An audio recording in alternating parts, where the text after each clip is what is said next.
नमस्कार, ମୁଁ ସୁଶ୍ରୀ ପାତ୍ର, ଅନୁଗୁଳ ଜିଲ୍ଲା ପ୍ରତିନିଧି, Dumani TV. DIG Satyabrata Bhoi, Angul SP Rahul Jain ଯେବେଠୁ ଅନୁଗୁଳର ପଦଭାର ସମ୍ଭାଳିଛନ୍ତି, ସବୁବେଳେ ତାଙ୍କର ଗୋଟିଏ ବାର୍ତ୍ତା ରହିଛି, ଅପରାଧୀଙ୍କ ପ୍ରତି ଜିରୋ ଟଲରେନ୍ସ ନୀତି।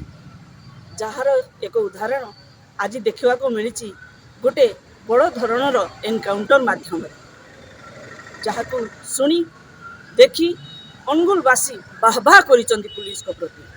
ଆସନ୍ତୁ ଆଡିସନାଲ ଏସପି ରାଜୀବ ଲୋଚନ ପଣ୍ଡା କ'ଣ କହୁଛନ୍ତି ଶୁଣିବା।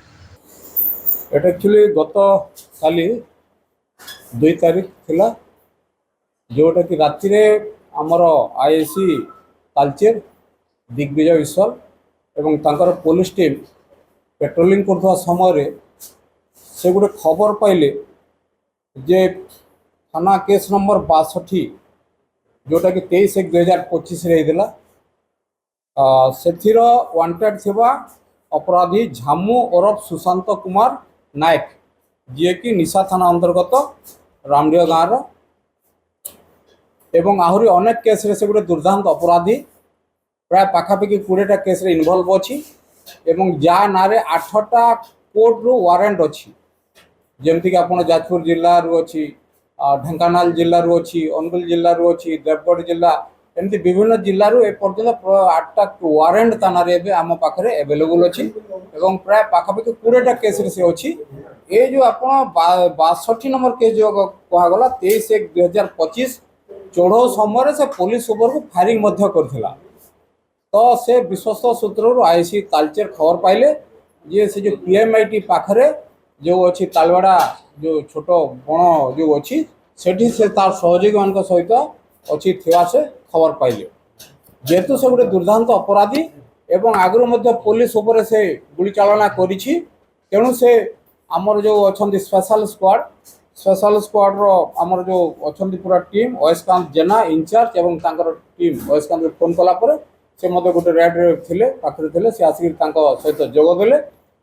ତ ତାଲଚେର ପୋଲିସ ଷ୍ଟାଫ୍ ଆଇସିଙ୍କ ଲିଡରସିପ୍ରେ ଆଉ ତାଙ୍କ ସହିତ ଆମର ସ୍ପେଶାଲ ସ୍କ୍ୱାଡ଼ ମିଶିକି ସେମାନେ ଗଲେ, ସେ ଯେଉଁ ଜାଗାରୁ ଖବର ମିଳିଥିଲା ଅଛି ବୋଲି ସେଠିକି ଗଲେ।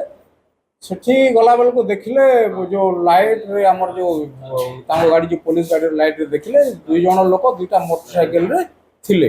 ଲାଇଟ୍ରେ ଆଇସି ତାଙ୍କୁ ଚିହ୍ନିଗଲେ, ଏଇଟା ସେ ଝାମୁ ବୋଲି ଜାଣିଗଲେ। ଆରଟା ମଧ୍ୟ ପ୍ରଫୁଲ୍ଲ ନାୟକ ବୋଲି ଜଣାପଡ଼ିଲା। ତ ଏମାନେ ତାଙ୍କୁ କହିଲେ ସରେଣ୍ଡର ପାଇଁ କହିଲେ, କିନ୍ତୁ ସେ ସରେଣ୍ଡର କରିବା ପରିବର୍ତ୍ତେ ପୋଲିସ ଉପରକୁ 2 ରାଉଣ୍ଡ ପ୍ରଥମେ ସେ ଗୁଳି ଚାଳନା କରିଦେଲା।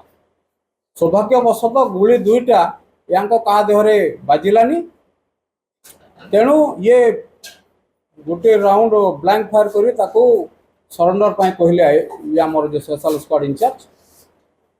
କିନ୍ତୁ ତାପରେ ମଧ୍ୟ ସେ ଆଉ ଗୋଟେ ରାଉଣ୍ଡ ନ ଡରିକି ସରେଣ୍ଡର ନ କରିକି ଆଉ ଗୋଟେ ରାଉଣ୍ଡ ପୋଲିସ ଉପରକୁ ଫାୟାର କଲା, ଯେତେବେଳେ ନିଜର ଜୀବନ ତଥା ପୋଲିସ ଟିମ୍ର ଜୀବନ ବଞ୍ଚାଇବା ପାଇଁ ସ୍ପେଶାଲ ସ୍କ୍ୱାଡ଼ ଇନଚାର୍ଜ ତା ଉପରକୁ ଗୋଟେ ଗୁଳି ଫାୟାର କଲେ ଅଣ୍ଟା ତଳକୁ, ଯେଉଁଟାକି ତାର ବାଁ ଗୋଡ଼ ଆଣ୍ଠୁ ତଳକୁ ବାଜିବ, ସେ ପଡ଼ିଗଲା ପରେ ଯେଉଁ ପୋଲିସ ଟିମ୍ ଥିଲେ ଇମିଡ଼ିଏଟ୍ ମାଡ଼ି ବସିକି ତାକୁ ଧୋଇଲେ। ଏହି ସମୟରେ ତା ପାଖରେ ଯେ ପ୍ରଫୁଲ୍ଲ ନାୟକ ଅଛି, ସେ ଗୋଟେ କାତି ଧରିକିରି ମାରିବା ପାଇଁ ପୋଲିସକୁ ଗୋଡ଼େଇଲା, କିନ୍ତୁ ତାକୁ ଆମର ଯେହେତୁ ପୋଲିସ ଟିମ୍ ଆମର ବେଶୀ ଥିଲେ, ଆମେ ତାକୁ ମଧ୍ୟ କାବୁ କରିଦେଲୁ।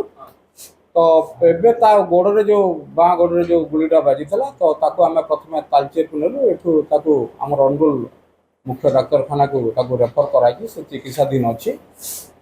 ତ ଏପରି ଭାବରେ ଏଇ ଯେଉଁ ଆମେ ତାକୁ କାବୁ କରାହେଲା ଏବଂ ସେ ସବୁଠୁ ହେଲା ଯେ 8ଟା 9ଟା କୋର୍ଟରେ ସେ ମୋଷ୍ଟ ୱାଣ୍ଟେଡ୍ ଅଛି। 4-5ଟା ଜିଲ୍ଲାରେ ତାର ସେ ସହଯୋଗୀମାନଙ୍କୁ ତାର ନେଇକିରି ତାର ନେଟୱାର୍କ ଥିଲା, ଯେଉଁ ଇଏ ସବୁ କାମ କରୁଥିଲା, ଲୁଟ୍ ତରାଜ କାମ କରୁଥିଲା। ତେଣୁ ଏଇଟା ଗୋଟେ ପୋଲିସ ପାଇଁ ଗୋଟେ ବଡ଼ ସଫଳତା, ଏଇଟା ଯାହାକି ଆଗକୁ ମଧ୍ୟ ଜାରି ରହିବ। ଆମ ଆଇଜି ସାର୍, ଏସପି ସାର୍ଙ୍କ ନେତୃତ୍ୱରେ ଅର୍ଡ଼ର ବି ଦିଆହେଇଛି, କୌଣସି କ୍ରିମିନାଲ ଆକ୍ଟିଭିଟିଜକୁ ତାଲଚେର କିମ୍ବା ଅନୁଗୁଳ ଜିଲ୍ଲାରେ ବରଦାସ୍ତ କରାଯିବ ନାହିଁ।